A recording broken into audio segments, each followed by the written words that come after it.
हरे कृष्ण। स्वागत है आप सभी का स्पिरिचुअल वर्ल्ड के एपिसोड 10 और चैप्टर 9 राजगुहा राजविद्या योग, जिसका अर्थ है कि इसमें श्री कृष्ण ने हमें सही एक कॉन्फिडेंटल नॉलेज की तरफ पहुंचाने की बात की है, यानी कि most confidential knowledge, the ultimate truth of yoga की बात की है। आइए पहले तो अर्थ जानते हैं कि इस योग यानी कि राजगुहा और राज विद्या योग का अर्थ क्या है। राज यानी कि रॉयल, विद्या यानी कि नॉलेज, गुहा यानी कि सीक्रेट। तो इसमें रॉयल नॉलेज और रॉयल सीक्रेट की बात की है। पिछले एपिसोड यानी कि एपिसोड 9 और चैप्टर 8 में हमने सैल्वेशन की बात की थी, यानी कि सही मोक्ष का अर्थ क्या है। इस पे मोक्ष के नॉलेज को हम और जानने की कोशिश करते हैं, जो श्री कृष्ण ने हमें बताया है। वो सैल्वेशन को अब दूसरी तरीके से समझाने की कोशिश करते हैं। वो अब फेथ के ज़रिए हमें समझाना चाहते हैं। फेथ यानी कि विश्वास।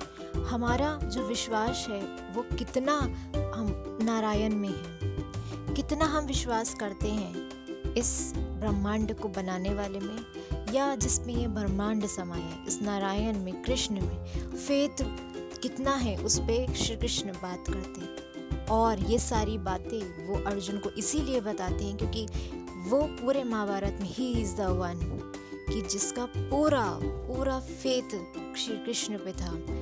कुछ भी हो, सामने वाला कितना बुरा से बुरा इंसान कुछ भी करे, कृष्ण ने ये चीज़ देखी थी, कृष्ण ने ही ये चीज़ पहचानी थी कि अर्जुन ही एक ऐसे थे कि बिना कुछ सोचे समझे, बिना कुछ कहे वो बस आगे बढ़ते थे। तो परमात्मा में, श्री कृष्ण में, नारायण में विश्वास रख के। इसीलिए जब अपने ही सामने दुश्मनों को खड़ा देख के वो वार नहीं कर पा रहे थे, और तभी ये गीता का आरंभ हुआ। और जब ये आरंभ हुआ तो हमने ये सारे योग उन्होंने इस तरीके से दिए कि हमें आज अपनी ज़िंदगी में भी उतारने का एक मौका मिलता है। इसीलिए कहता है कि गीता वो गरिमा है जिसे अपने अंदर सबको उतारना चाहिए, फिर वो चाहे बड़ा से बड़ा मॉडर्न हो। वो इस फेथ यानी कि विश्वास के ज़रिए श्री कृष्ण बताते हैं कि इस दुनिया में मोक्ष उस इंसान को बहुत जल्दी मिल जाता है, या अपनी कठिनाइयों से निकलने का साहस या परेशानियों से जूझने का साहस उस इंसान को बहुत जल्दी मिल जाता है, जो मेरे बताए हुए पाथ यानी मार्ग पे आसानी से चलता है। मुझ पे बनाया हुआ विश्वास, मुझ पे बनाया हुआ जो फेथ है इंसान का, वही उसे सही राह दिखाता है।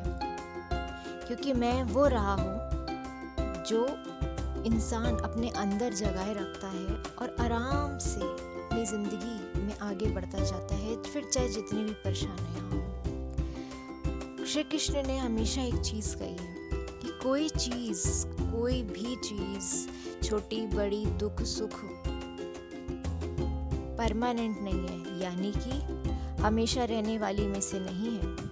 इसीलिए तुम विश्वास हम मुझ पे रखो और बस चलते चलो।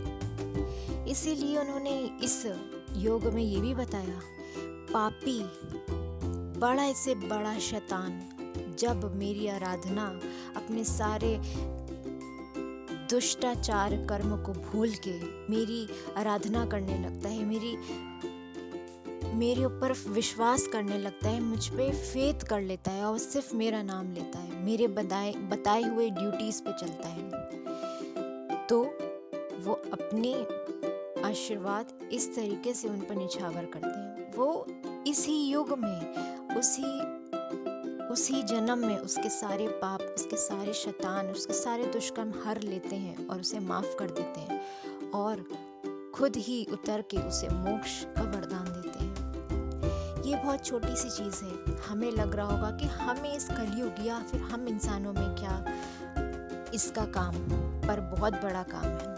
हम चाहे जितने भी बड़े हो जाएं, बहुत मॉडर्न बन जाएं, मॉडर्न कपड़े पहन लें, पर याद रखना सही ड्यूटीज़ वही है जो हमें हमारे श्री कृष्ण ने बताई है। इसीलिए उन्हें हमारा फर्स्ट फादर ऑफ नॉलेज बोला जाता है, जिन्होंने सही राह पे दिखाया कि नॉलेज है क्या, पढ़ाई आखिर है क्या। पढ़ाई किताबें सिलेबस पढ़ने से नहीं आता है। जब तक आप अंदर से अपने बिहेवियर या अपने